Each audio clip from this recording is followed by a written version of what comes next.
যে এ মাসের 5 তারিখে বিকেলবেলা জুলাই ঘোষণাপত্র পাঠ করেছেন প্রধান উপদেষ্টা ডক্টর ইউনূস, এবং সেদিনই রাতে 8:15 সাড়ে 8টার দিকে উনি জাতির উদ্দেশ্যে ভাষণ দিয়েছেন এবং সেখানে উনি নির্বাচনে একটা সম্ভাব্য সময় ঘোষণা করেছেন। উনি বলেছেন ফেব্রুয়ারিতে নির্বাচন হবে, এবং এই ফেব্রুয়ারিতে নির্বাচন হবে এ ধরনের একটা যৌথ ঘোষণা এসেছিল তারেক রহমানের সঙ্গে ওনার বৈঠকের পরে লন্ডনে। সেখানে বলা হয়েছিল যে রমজানের 1 সপ্তাহ আগেও নির্বাচন হতে পারে। তখনই লোকে হিসাব করে নিয়েছিল যে 19 তারিখে রমজান হবে, তাহলে 1 সপ্তাহ আগে মানে 12 তারিখে হতে পারে। আবার সাধারণত আমাদের এখানে নির্বাচন হয় বৃহস্পতিবারে, তো 12 তারিখে আবার বৃহস্পতিবারও হয়ে যায়। এই ধরনের নানা ইকুয়েশন থেকে অনেকে ধরেছিল যে তাহলে ফেব্রুয়ারি 12 তারিখে হয়তো বা নির্বাচন হবে, কিন্তু কেউ ক্লিয়ার ছিল না। অনেকে এমনও বলা বলি করেছিল যে প্রধান উপদেষ্টা হয়তো একটা থাপথুপ বুঝিয়ে বিএনপিকে শান্ত করলো, কিন্তু 5 তারিখে যখন তিনি ভাষণটা দিলেন জাতির উদ্দেশ্যে তখন বোঝা গেল যে না, প্রধান উপদেষ্টা সিনসিয়ারলি নির্বাচনের কথা বলছেন। প্রধান উপদেষ্টা এরপরে মালয়েশিয়ায় গেলেন, সেখানে যেও কিন্তু উনি ফেব্রুয়ারিতে নির্বাচন হবে এভাবেই দেশ প্রস্তুতি নিচ্ছে এটাও বললেন, এবং ফেব্রুয়ারিতে নির্বাচনের প্রস্তুতি নেওয়ার জন্য ওনার অফিস থেকে নির্বাচন কমিশনকে চিঠিও দেওয়া হলো। নির্বাচন কমিশন সে অনুযায়ী প্রস্তুতিও নেওয়া শুরু করেছে এরই মধ্যে। এখন এরই মধ্যে আমরা দেখলাম মঙ্গলবার দিন গতকাল এনসিপির একজন নেতা নাসিরউদ্দিন পাটোয়ারি তিনি বলেছেন যে, ওনার কথাটা আমি হুবহু যদি পড়ি, উনি কি বলেছেন? উনি বলেছেন নির্বাচনের তারিখ ঘোষণা করা হয়েছে ফেব্রুয়ারিতে, নির্বাচন ফেব্রুয়ারিতে হবে না। কেন বাবা হবে না? তারিখ ঘোষণা করা হয়েছে ফেব্রুয়ারিতে, উনি বলছেন নির্বাচন ফেব্রুয়ারিতে হবে না। আপনি কে? আপনি কি নির্বাচন কমিশনের কেউ? আপনি কি সরকারের কেউ? আপনি কি সরকারের এমন কোনো ব্যক্তি যিনি প্রধান উপদেষ্টার চেয়েও বেশি বুঝেন অথবা বেশি ক্ষমতা রাখেন? কেন নির্বাচন হবে না? উনি একটা ব্যাখ্যা দিলেন। উনি ব্যাখ্যাটা কি, যে এই যে জুলাই সনদ এটা বাস্তবায়ন করতে হবে, হত্যার বিচার করতে হবে, সংস্কার করতে হবে, এগুলো না করলে নির্বাচন তারা হতে দেবে না। বাংলাদেশের যে প্রেক্ষিত বর্তমানে, এর মধ্যে নির্বাচন হতে না দেওয়ার মতো সক্ষমতা কি এনসিপি অথবা নাসিরউদ্দিন পাটোয়ারি আছে? আবার এই অনুষ্ঠানে কিন্তু এনসিপির যিনি আহ্বায়ক মিস্টার নাহিদ ইসলাম, তিনিও কিন্তু একই কথা বললেন। তিনি বললেন দেশ সংস্কার না করে কোনো নির্বাচন হবে না।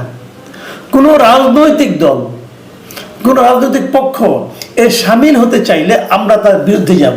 মানে হুমকিও দিলেন যদি কেউ নির্বাচন করতে চায় তারা তার বিপক্ষেই যাবে। যখন তারা এই ভাষণটা দিচ্ছিলেন তখন সেখানে কিন্তু তাদের জাতীয় যুব শক্তি নামে একটা যুব সংগঠন আছে, তাদের একটা সম্মেলন ছিল, জাতীয় যুব সম্মেলন। সেখানে অনুষ্ঠানে বলেছিলেন, সেই অনুষ্ঠানে ওই সময়ে বিএনপির একজন সিনিয়র নেতা শহীদুদ্দিন চৌধুরী অ্যানিও ছিলেন। শহীদুদ্দিন চৌধুরী অ্যানিকে সামনে রেখেই এই দুই নেতা কিন্তু এই ধরনের কথা বলেছেন। এখানে অন্যান্য নেতারা আরও বেশ আপনার বিতর্কিত মন্তব্য করেছেন, সে আলোচনায় আমি যাচ্ছি না, আমি খালি নির্বাচনের প্রসঙ্গে থাকছি। এখন আমি যে কথাটা বলবো এটা একটু মাথায় রাখেন আপনারা। কথাটা তারা কবে বললেন? মঙ্গলবার দিন। ঠিক তার আগের দিন সোমবার দিন ওনারা গিয়েছিলেন মার্কিন দূতাবাসে। মার্কিন দূতাবাসের যিনি ভারপ্রাপ্ত এখন রাষ্ট্রদূত আছেন ট্রেসি অ্যান জ্যাকবসন, তার সঙ্গে ওনারা একটা মিটিং করেছেন এই এনসিপির লিডাররা। এনসিপির লিডারদের মধ্যে কে কে ছিলেন? এই নাহিদ ইসলাম ছিলেন আহ্বায়ক, ওনাদের যে সদস্য সচিব আছেন মিস্টার আখতার হোসেন তিনি ছিলেন, এবং সিনিয়র যুগ্ম সদস্য সচিব ডাক্তার তাসনিম জারা ছিলেন। এই 3 জন ছিলেন। আর ওদিকে ছিলেন ট্রেসি অ্যান জ্যাকবসন ভারপ্রাপ্ত রাষ্ট্রদূত, এবং দূতাবাসের যে পলিটিক্যাল কাউন্সিলর এরিক গিলান তারা ছিলেন। তারা এখানে প্রায় 1 ঘন্টা একটা মিটিং করেছেন। মিটিংটা হয়েছে রাষ্ট্রদূতের বাসভবনে। এনসিপির সঙ্গে মার্কিন রাষ্ট্রদূতের বাসভবনে কি মিটিং? মিটিংয়ের সাবজেক্টটা কি? আলোচনা করেছেন তারা বাংলাদেশের রাজনৈতিক পরিস্থিতি নিয়ে, নির্বাচন নিয়ে, গণতান্ত্রিক প্রক্রিয়া নিয়ে, এগুলো নিয়ে। এনসিপির সঙ্গে কেন? এনসিপিকে এই সময় সবচেয়ে বড় রাজনৈতিক দল, অথবা এই সময়ে এই নির্বাচনে মার্কিন মানে যুক্তরাষ্ট্রের ভূমিকাটা কি? তারা কি আমাদের নির্বাচনটা করে দেবে? ঘটনাটা কি? যুক্তরাষ্ট্রকে এদের মাধ্যমে কোনো একটি চাপ দিচ্ছে? তারা কি কোনো দিক নির্দেশনা দিচ্ছে? তাহলে কি আমি ভাববো পরের দিন যে তারা ঘোষণা করলেন ফেব্রুয়ারিতে নির্বাচন হবে না, এটা কি মার্কিন রাষ্ট্রদূতের মিটিং থেকে এই ইনফরমেশন অথবা এই নির্দেশনা পেয়েই তারা এটা বললেন? এই ধরনের সন্দেহ কিন্তু আমি করবো। কারণ আমার কাছে মনে হয়েছে মার্কিন রাষ্ট্রদূতের সঙ্গে দেখা করার পরের দিনই ওনারা হঠাৎ করে এই হুঙ্কার দিচ্ছেন। কিসের জোরে? আমি জোরটা খোঁজার চেষ্টা করতেছি। গ্রামে একটা কথা আছে যে পাঠা কুদে খুঁটির জোরে। আমি সেই খুঁটিটা খোঁজার চেষ্টা করছি। আরেকটা ঘটনা বলি, এটাও বিচ্ছিন্ন কিন্তু বিচ্ছিন্ন নয়। যেদিন তারা ওখানে বললেন এই ঢাকার এই যুব সম্মেলনে যে নির্বাচন ফেব্রুয়ারিতে হবে না, ঠিক সেই একই দিন মানে মঙ্গলবার দিন মার্কিন রাষ্ট্রদূতের বাসভবনে আরও দুজন ব্যক্তি গিয়েছিলেন। এই দুজন ব্যক্তিকে মিস্টার আলী রিয়াজ এবং মিস্টার মনির হায়দার। এরা কারা? আলী রিয়াজ হচ্ছেন যে এই যে আমাদের জাতীয় ঐক্যমত্য কমিশন আছে, মানে যারা সংস্কার করছেন, উনি প্রথমত ছিলেন যে সংবিধান সংস্কার কমিশনের চেয়ারম্যান, এবং সেই সংস্কার রিপোর্টগুলি দেওয়ার পর সবগুলি সংস্কার রিপোর্ট নিয়ে রাজনৈতিক দলের সঙ্গে যে আলোচনা চলছে, যাকে বলা হচ্ছে জাতীয় ঐক্যমত্য কমিশন, সেই ঐক্যমত্য কমিশন কিন্তু এক দফা আলোচনা শেষ করে দিয়েছিল। তারপরে যেন কি হলো তাদের জানি না, তারা আবার 1 মাস সময় বৃদ্ধি করেছেন। এই জাতীয় ঐক্যমত্য কমিশনের উনি হলেন সহসভাপতি।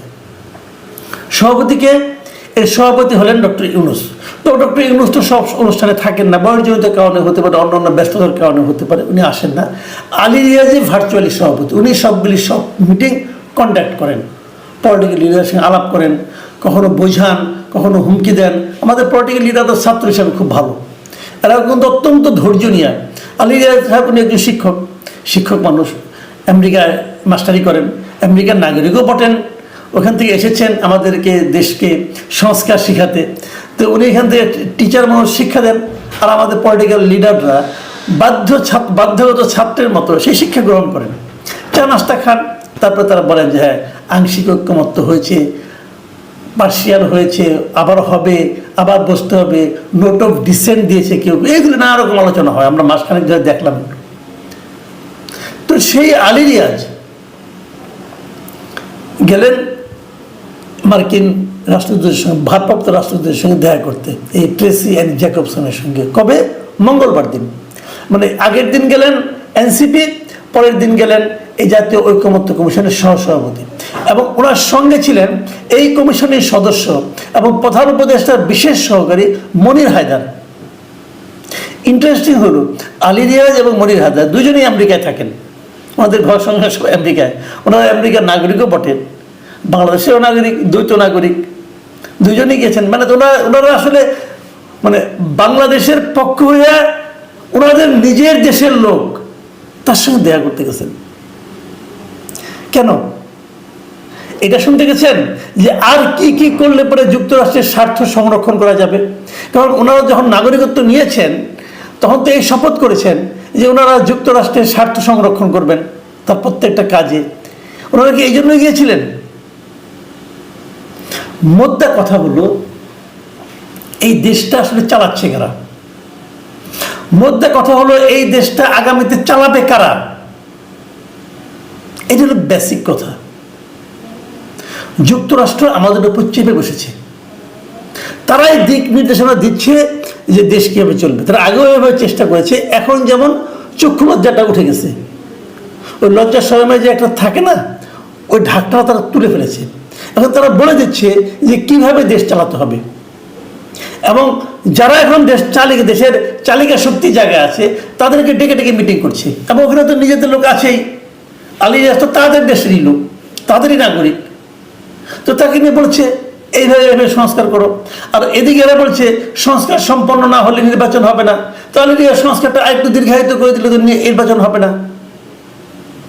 মানে সব মিলিয়ে ফেব্রুয়ারিতে নির্বাচন না করার যে একটা পায়তারা চলছে, এবং এই পায়তারা খালি এখানেই না, আরও বিভিন্ন জায়গায় যে ছড়িয়ে পড়েছে, সেটা আপনারা খুব শীঘ্রই টের পাবেন। কাজেই যারা নির্বাচনের ঘোষণা শুনে আশায় বুক বেঁধেছিলেন, তাদের মধ্যে আমিও আছি।